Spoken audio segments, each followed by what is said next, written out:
बंद करके अभी। Yes, very good morning, friends. We are on problem number 4 of NPO. Problem number 4 was your homework. तो अब हम क्या करेंगे? प्रॉब्लम नंबर 4 स्टार्ट करेंगे। ओके, हाँ मैं एडमिट कर रहा हूँ प्रताप को, नॉट वरी तरुण, बट उनके यहाँ से प्रॉब्लम होगा। ओके, रेंज इश्यूज वगैरह होगा। अभी तो मुझे वो दिख रहे हैं कि ऐड हुआ है। नहीं नहीं, सुनो ना, सबको मैं ऐड कर रहा हूँ। सुनो ना, सबको मैं ऐड कर रहा हूँ, but due to range issues I think वो ऐड नहीं हो पा रहे। ओके, उनको कंटिन्यू क्या करो, अगर कुछ प्रॉब्लम है तो लीव करके मीटिंग ये फिर एक बार ज्वाइन करने के लिए। Okay, now I will continue with problem number 4। थोड़ा सा अलग है। ओके, थोड़ा सा, ज्यादा नहीं। आप लोगों को डॉक्टर्स पता होंगे, तो ऐसे ही एक डॉक्टर है, doctor Abhinav Bharat, started practice of medical practitioner on 1 अप्रैल 2019। उन्होंने क्या किया, first day of financial year, that is 1 अप्रैल 2019, एक अच्छा दिन देख के उन्होंने खुद की प्रैक्टिस स्टार्ट की है। He gives you the receipt and payment account. उसको ज्यादा नॉलेज नहीं है बच्चे, सुनना। डॉक्टर को कैसा होता है, पैसे आने से मतलब है, अकाउंटिंग से मतलब है क्या नहीं, उसको सिर्फ रिसीट एंड पेमेंट समझता है। ये इतने रिसीट है, मुझे इतने पैसे मिले, ये पेमेंट, इतने पेमेंट हुए, that's it. For the year ended 31st March 2020 and the adjustments are given below. Okay, prepare income and expenditure account and balance sheet. अब उसको क्या करना है, फाइनेंशियल स्टेटमेंट चाहिए, income and expenditure balance sheet. Sir क्यों चाहिए? ऐसे ही चाहिए उसका इनकम है, उसको इनकम टैक्स रिटर्न भरना है, तो ये लगता है, इसलिए चाहिए। तो वो क्या बोल रहा है, मैं तो डॉक्टर हूँ, मुझे इसमें का कुछ नहीं समझता है, तो आपसे पूछ रहा है वो, sir madam can you please prepare income and expenditure account and balance sheet for us. ऐसे कौन पूछते हैं, सब डॉक्टर्स लोग आपसे पूछते हैं। फिर आप क्या बोलोगे, अरे हाँ हम तो एक्सपर्ट है एनपीओ टॉपिक में, तो दो हमें रिसीट एंड पेमेंट अकाउंट। तो वो बोलेंगे ले लो ये doctor Abhinav Bharat, receipt and payment for the year ended. Okay, हम कंसीडर कर लेंगे, बट उसके पहले एडजस्टमेंट रीड करो, additional information. First, receipt in arrears और विजिट फीस 2000, डिस्पेंसरी 500। आपको क्या करना है, नंबर लिखना है, नंबर 1 विजिट फीस के लिए and receipts from dispensary, number 1 उसके लिए। रिसिट्स इन अरियर्स का मतलब क्या होता है बच्चों?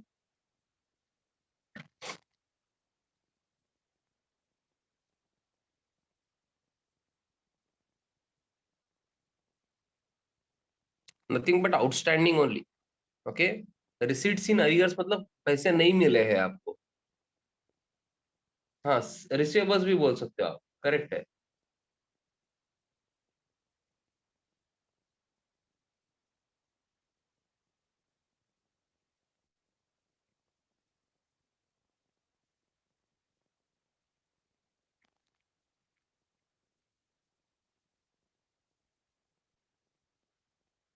रिसिट्स इन अरियर्स का मीनिंग समझना चाहिए पहले तो सॉल्यूशन करने के लिए। रिसीट्स इन अरियर्स मतलब रिसीट नहीं हुआ है, मिले नहीं है पैसे, मतलब क्या, आउटस्टैंडिंग है, रिसीवेबल है। ओके, यस उतना ही है। विजिट फीस एंड डिस्पेंसरी मतलब हॉस्पिटल में उनके विजिट फीस अलग है, रिसिट्स फ्रॉम डिस्पेंसरी हॉस्पिटल के रिसिट्स अलग है। ओके, उनका जो भी क्लिनिक वगैरह होगा ना, हाँ, तो वो एंड रिसिट साइड में दोनों को आपने नंबर 1 लिखना चाहिए। Okay, next, outstanding expenses rent and salaries, चलो नंबर लिखो, rent to salaries number 2। Then stock of drugs was 1000, drugs कहाँ पे, पेमेंट साइड में दिख रहा है क्या, number 3। Depreciate furniture and equipments number 4, लिख दो। चलो, ओपनिंग बैलेंस शीट वगैरह कुछ है क्या, कुछ भी नहीं है। डायरेक्टली क्या करेंगे हम, डायरेक्टली हम क्या करेंगे, रिसीट एंड पेमेंट से स्टार्ट करेंगे। चलो स्टार्ट करें क्या? अरे बच्चों, यस नो कुछ तो बोलो।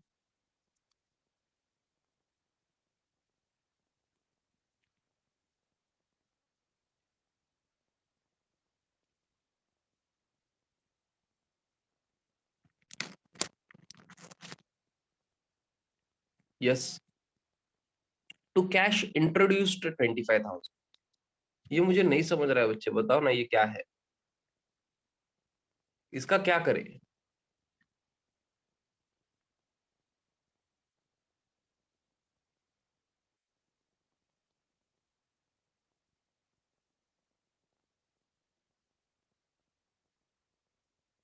ओपनिंग बैलेंस है, कैश इंट्रोड्यूस्ड बोल रहे हो वो, ओपनिंग बैलेंस नहीं है, बिकॉज सुनो ना, ओपनिंग बैलेंस नहीं हो सकता है बिकॉज उन्होंने प्रैक्टिस ही 1 अप्रैल 2019 को स्टार्ट किया, तो ओपनिंग बैलेंस कुछ भी नहीं है।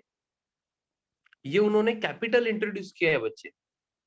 अगर क्लिनिक वगैरह उनको स्टार्ट करना है तो कुछ तो कैपिटल देना होगा ना, from business point of view और ऑर्गेनाइजेशन पॉइंट ऑफ व्यू। आप सोचो ना थोड़ा सा, समझ पा रहे हो ना? अगर वो कैश इंट्रोड्यूस नहीं करेंगे, कैपिटल नहीं लाएंगे, तो फर्नीचर कहाँ से आएगा, उनके इक्विपमेंट्स कहाँ से आएंगे, उनको जो ड्रग्स लगते हैं, मेडिसिन लगते हैं, वो कहाँ से आएंगे? बेसिक अमाउंट कुछ तो लगेगा ना पहले, डायरेक्टली पेशेंट्स थोड़ी आएंगे। पहले फर्नीचर इक्विपमेंट्स वगैरह सब कुछ सेटअप करना होगा ना। तो उसको उसके लिए उन्होंने क्या किया है, कैश इंट्रोड्यूस किया है, this is nothing but capital only. Okay, ये ओपनिंग बैलेंस नहीं है।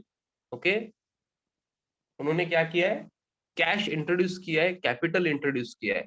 तो आप कैपिटल कहाँ पे लेते हो?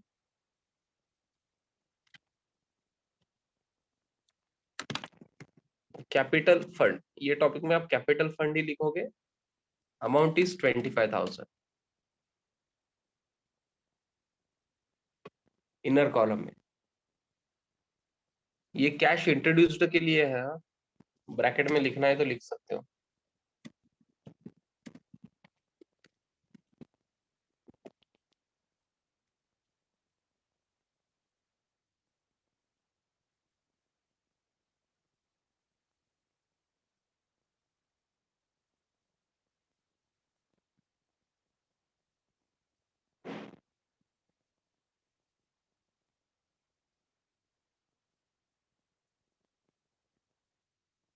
यस, ये one of the most important item है ये क्वेश्चन में। अगर ये आपको समझाए तो बाकी इजी लगेगा।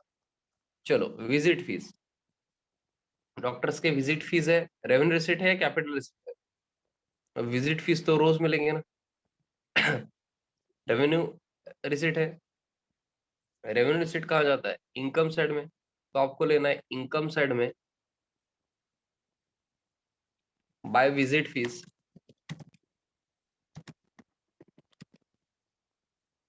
10,000। एंड एडजस्टमेंट है, एडजस्टमेंट में क्या है, रिसीट्स इन अरियर्स, आप क्वेश्चन देख सकते हो, आपके पास बुक है।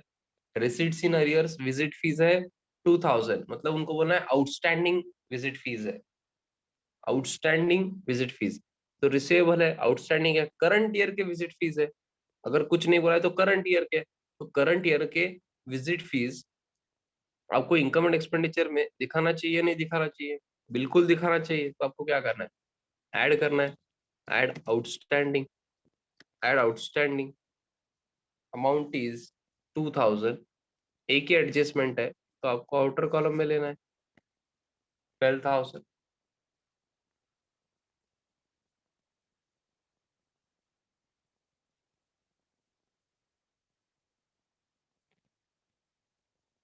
मेरी वॉइस वगैरह क्लियर है ना बच्चों?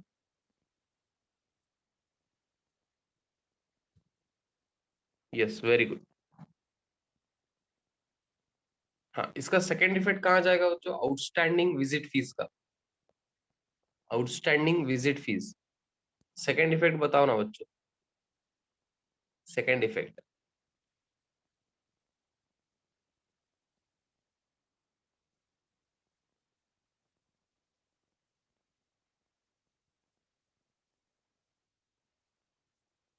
बैलेंस शीट एसेट साइड जाएगा, रिसीवेबल है,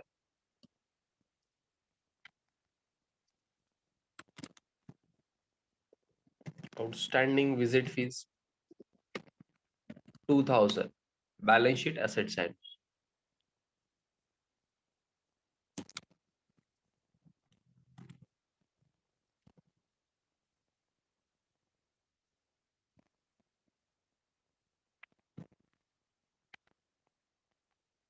नेक्स्ट, इसके बाद क्या है, रिसीट्स फ्रॉम डिस्पेंसरी, जो भी क्लिनिक है उसके रिसीट्स भी है, वहाँ कुछ पेशेंट्स में भी एडमिट वगैरह होते रहेंगे। हाँ, उतना डिटेल आपको सोचना नहीं है, ये रेवेन्यू रिसीट है। Visit fees, receipts from dispensary, doctor के लिए वो हॉस्पिटल हॉस्पिटल उन्होंने वर्ड यूज नहीं किया, बट क्लिनिक वगैरह होगा तो उनके लिए रेवेन्यू रिसीट है।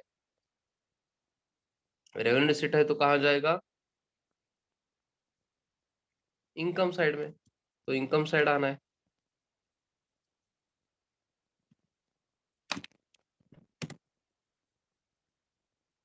Bye receipts from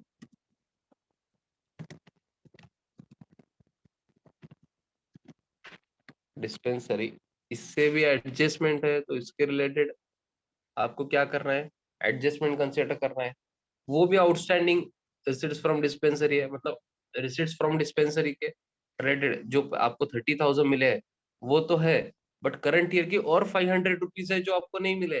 but current year क्या है ना, तो इनकम साइड में आना चाहिए, नहीं आना चाहिए, बिल्कुल आना चाहिए। तो वो 500 आपको ऐड करना है, और आउटर कॉलम में 30,500, ये अंडरलाइन वगैरह अच्छे से करो हाँ आप, प्रेजेंटेशन।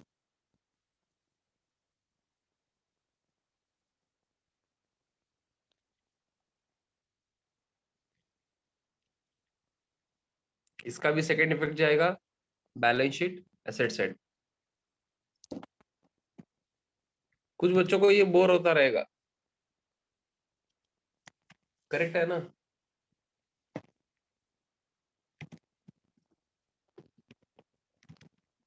बिकॉज उन्होंने होमवर्क किया है, बाकी बच्चों ने नहीं किया है। जिन्होंने होमवर्क नहीं किया उनको लिखना पड़ेगा, जिन्होंने होमवर्क किया उनको बोर होता रहेगा, बट उनका रिवीजन भी हो रहा है बच्चे। आपका नुकसान नहीं है जो होमवर्क कर रहे हो ना आप, आपको डेफिनेटली वो बाद में समझेगा कि बेनिफिट कितना होता है होमवर्क करने का। Okay, next salary receipts. Salary receipts है तो रेवेन्यू रिसीट है, कहाँ जाएगा, इनकम साइड। कुछ स्पेशल है क्या बच्चों इसमें, कैश इंट्रोड्यूस छोड़ के अभी तक कुछ स्पेशल आया है क्या, कुछ नहीं है। ये क्वेश्चन में कुछ नहीं है सच में, तो वो सिर्फ कैश इंट्रोड्यूस्ड वाला ही पॉइंट है, बाकी कुछ भी नहीं है। सर पेमेंट साइड में कुछ भी नहीं है, अभी समझेगा आपको। फर्नीचर, फर्नीचर रेवेन्यू एक्सपेंडिचर ना, revenue expenditure, expenditure side, revenue expenditure ना फर्नीचर। अरे कल तो बोल रहे थे ना आप रेवेन्यू एक्सपेंडिचर है सर, नहीं ओके, कैपिटल एक्सपेंडिचर है वेरी गुड, एसेट परचेस कर रहे हो आप, कहाँ जाएगा, balance sheet asset side, furniture inner column में जाएगा बिकॉज एडजस्टमेंट है। चलो, डेप्रिसिएशन आपका favourite adjustment, depreciate means to decrease the value of asset. बताओ कितना है डेप्रिसिएशन, 8% ना, 640। अब जिसको कैलकुलेट करने नहीं आता वो क्या करना है, अभी मैं नहीं सिखा सकता हूँ ये। ओके, अभी 12th में आपका बहुत सारा कवर हो चुका है, तो कैलकुलेशन बहुत सारे हो चुके हैं ऑलरेडी। तो आपको क्या करना है, कैलकुलेशन खुद से करने हैं। अगर कैलकुलेशन नहीं जम रहे तो क्या करना है, खुद के छोटे भाई बहन है तो उनसे एडलेस सीखना है, मल्टीप्लिकेशन डिवीजन सब उनसे सीखना है, मैं नहीं सिखा सकता हूँ अभी। ओके, हाँ घर में अगर कोई नहीं है तो नेबर्स में कोई होगा तो उनसे सीखना है। यस, इसका सेकेंड इफेक्ट कहाँ जाएगा डेप्रिसिएशन का, इनकम एंड एक्सपेंडिचर में, एक्सपेंडिचर साइड। अब दो एसेट पे डेप्रिसिएशन है तो टू डेप्रिसिएशन ऑन लिखोगे, टू फर्नीचर, इनर कॉलम में 640।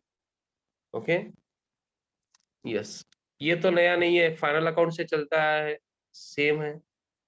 उसके बाद क्या है, इक्विपमेंट। इक्विपमेंट क्या है, रेवेन्यू एक्सपेंडिचर या कैपिटल एक्सपेंडिचर,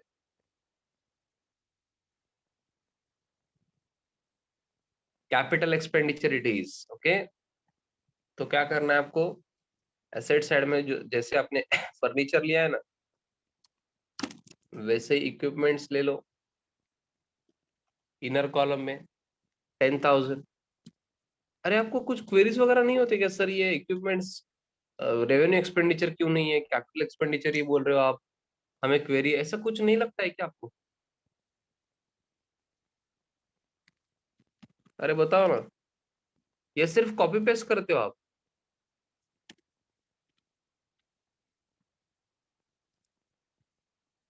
सिर्फ कॉपी पेस्ट ना?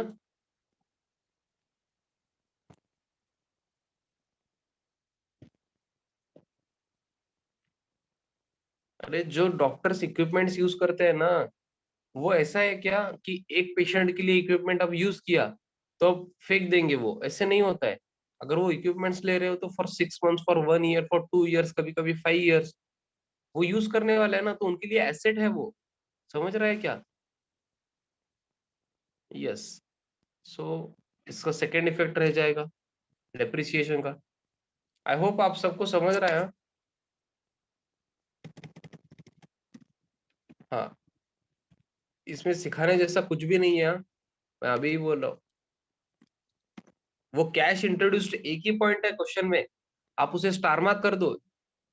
आपको अगर प्रॉपर मतलब एक लेवल पे स्टडी करनी है ना, जो भी बच्चे सीए वगैरह कर रहे हैं, तो आपको ये पता होना चाहिए कि अगर कल एग्जाम है तो मुझे क्या रिवाइज करना है आज। आप सब प्रॉब्लम्स रिवाइज नहीं कर सकते हो, 25-30 प्रॉब्लम्स है हर टॉपिक में। हर प्रॉब्लम आप रिवाइज नहीं कर सकते हो बच्चे। मैं अभी बता देता हूँ आपको। तो क्या रिवाइज करना है ये आपको अभी डिसाइड करना है। अगर एक टॉपिक कंप्लीट होता है तो वो टॉपिक के सब क्वेश्चंस देखने हैं, उसमें इंपॉर्टेंट कौन से क्वेश्चंस है। अगर बाकी क्वेश्चंस इंपॉर्टेंट नहीं है तो भी उसके एडजस्टमेंट्स वगैरह कुछ आइटम्स वगैरह आपको स्टार मार्क करना है जो नए हैं। आपको कुछ भी मिस नहीं करना है। तो ऐसे प्रॉपर प्लानिंग होनी चाहिए। मैं हर बार बोलता हूँ अगर नया आइटम आ रहा है तो स्टार मार्क करो, बट बहुत सारे बच्चे करते ही नहीं है, बिकॉज 100 के लेक्चर देखते हैं तो कैसे करेंगे। ओके। नेक्स्ट, इक्विपमेंट के बाद ड्रग्स। ड्रग्स बताओ, रेवेन्यू या कैपिटल?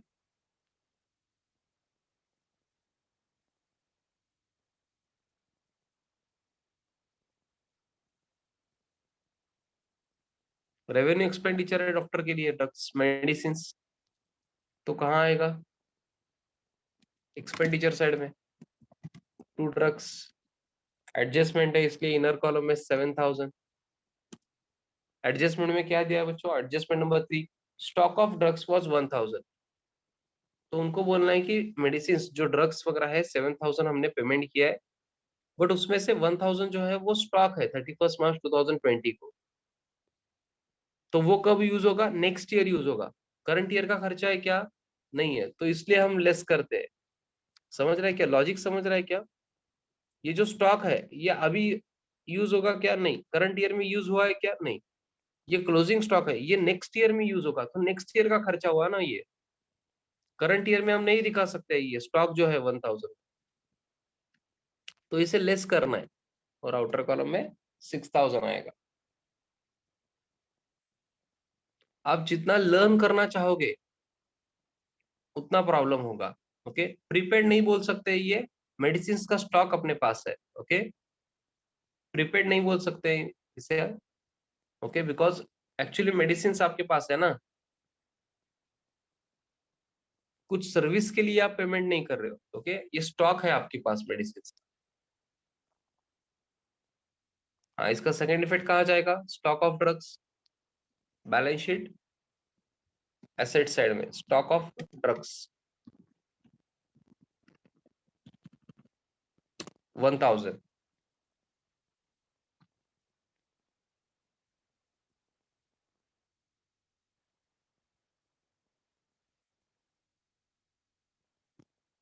Next, salaries. चलो ये तो रेगुलर आइटम है आपके लिए अभी। Salaries, revenue expenditure, expenditure side to salaries adjustment है। एडजस्टमेंट क्या है?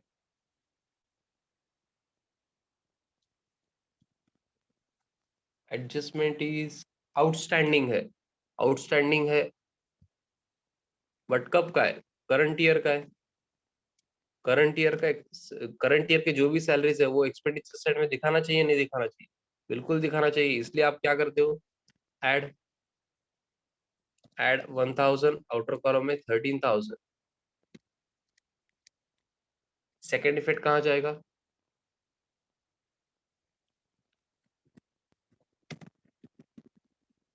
बैलेंस शीट एसेट साइड ना। बैलेंस शीट एसेट साइड में आउटस्टैंडिंग सैलरी कितना है वो 1000। करेक्ट है ना? अरे इसमें क्या गलत है? नो नो क्यों बोल रहे हो? अरे बच्चे उठ जा, रहे बच्चे उठ जा। क्या कर रहा है तू? आउटस्टैंडिंग सैलरी है वो, this is payable, this is not receivable. समझ रहा है क्या? This is payable, liability side में आएगा। जो बच्चा कॉपी पेस्ट कर रहा है, बहुत बढ़िया बच्चे, जरूर फेल होना चाहिए आपने अगर ऐसा कर रहे हो तो। Next, rent. रेवेन्यू एक्सपेंडिचर है कैपिटल एक्सपेंडिचर? कैपिटल एक्सपेंडिचर है ना rent? Capital expenditure.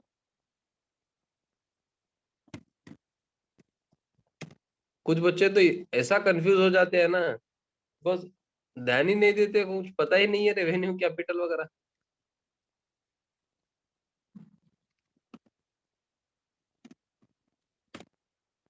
Revenue expenditure है रेंट। ओके, आउटस्टैंडिंग ऐड करना है बिकॉज करंट ईयर का, इसलिए ऐड कर रहे हो। एंड आउटस्टैंडिंग है, इसलिए सेकेंड इफेक्ट जाएगा बैलेंस शीट लायबिलिटी साइड। जैसे डेप्रिसिएशन आपका फेवरेट है ना, ये आउटस्टैंडिंग एक्सपेंसेस, प्रीपेड एक्सपेंसेस आपके फेवरेट होने चाहिए अभी। ओके, हाँ, पहले का पता नहीं बट अभी होना चाहिए बिकॉज बहुत बहुत बार कवर हुआ है ये। ओके, ये फर्स्ट टाइम नहीं है। चलो नेक्स्ट। अब इधर से मैं क्या करूंगा, एडजस्टमेंट नहीं है तो एक ही बार कवर कर लेते हैं। चलो मुझे बताओ, कन्वेंस रेवेन्यू एक्सपेंडिचर है कैपिटल एक्सपेंडिचर? कन्वेंस मतलब पता है ना आपको?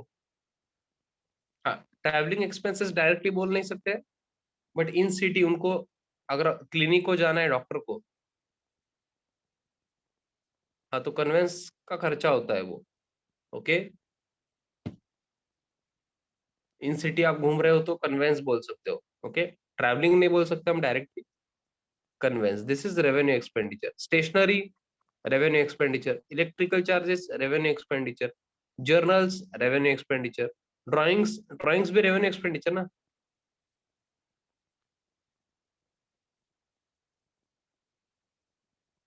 फिर क्या, कैपिटल एक्सपेंडिचर? कैपिटल एक्सपेंडिचर है ये?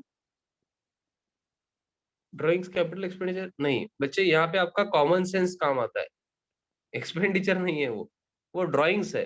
ड्राइंग्स आपको पता होने चाहिए। क्या करते हो आप?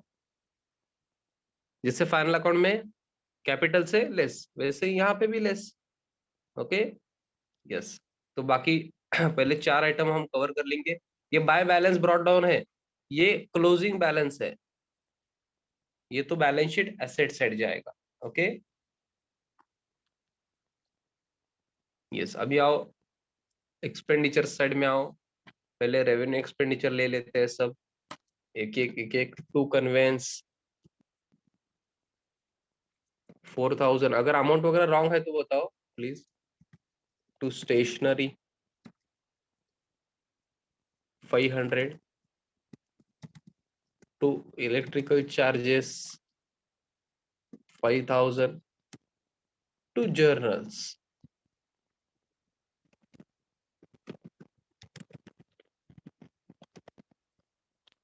500। ओके, एंड ड्राइंग्स का क्या करना है? लेस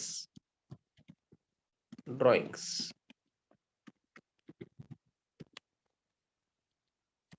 15,000, तो ये कितना आएगा? 10,000। और closing balance cash in hand, that's it. अब क्या कर रहे हैं? अभी बताओ, आप ये सरप्लस बोल रहे थे ना? कैलकुलेशन करो रहे जिन्होंने होमवर्क नहीं किया है। ये देखो, ये पूरा इनकम एंड एक्सपेंडिचर अकाउंट है आपके पास। सरप्लस करेक्ट है क्या? जो बच्चे पहले बोल रहे थे, देखो, एक्सेस ऑफ इनकम, इनकम ज्यादा है ओवर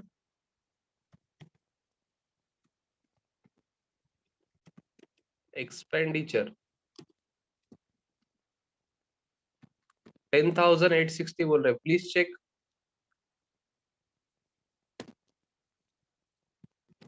ये टोटल करेक्ट है क्या? नहीं लग रही है मुझे तो, ठीक है, एक बार चेक करेंगे।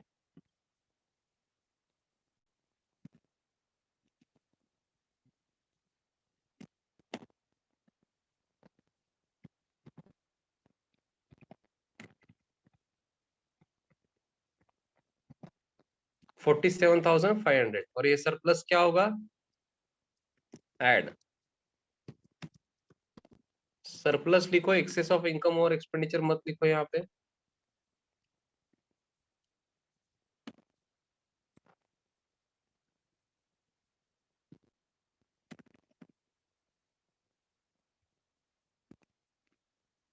$20,860 capital fund outer call.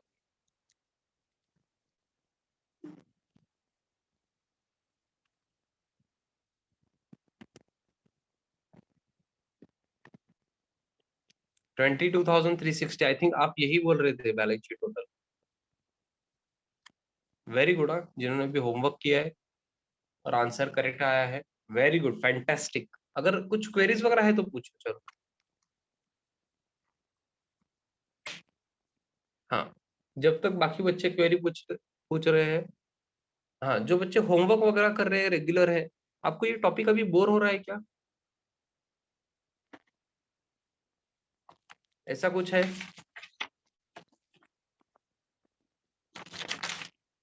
No, very good, मतलब अभी भी इंटरेस्ट बाकी है सर हमारा।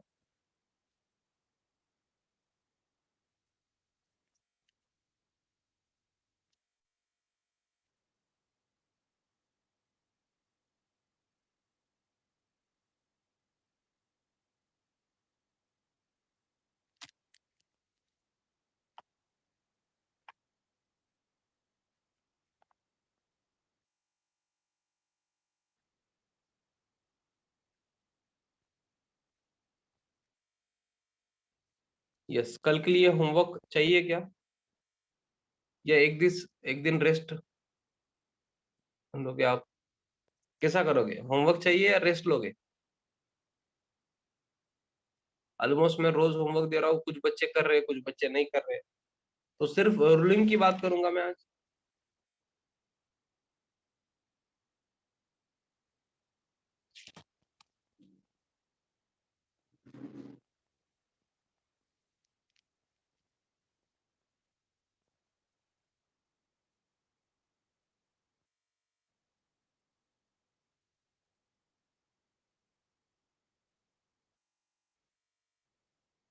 होमवर्क चाहिए बोल रहे हैं बच्चे। नहीं बच्चे, आज होमवर्क तो नहीं दूंगा मैं, क्वेश्चन है, बट एक रूलिंग वगैरह दे सकता हूँ, वही देख रहा हूँ मैं। Problem number 13।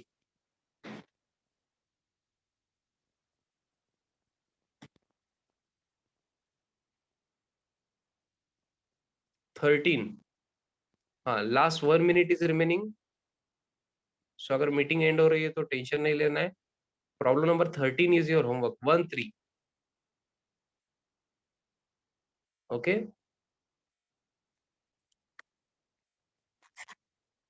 जिनको होमवर्क कर रहा है उनको होमवर्क करो, अदरवाइज रूलिंग करके आ सकते हो। ओके, कोई प्रॉब्लम नहीं है, जिनको ऐसा होमवर्क करना है करो, बाकी बच्चे रूलिंग करके आओ, मैं लेने वाला हूँ। Okay, problem number 13। यस, चलो बाय करना है बच्चों। समर्थ हॉस्पिटल का प्रॉब्लम।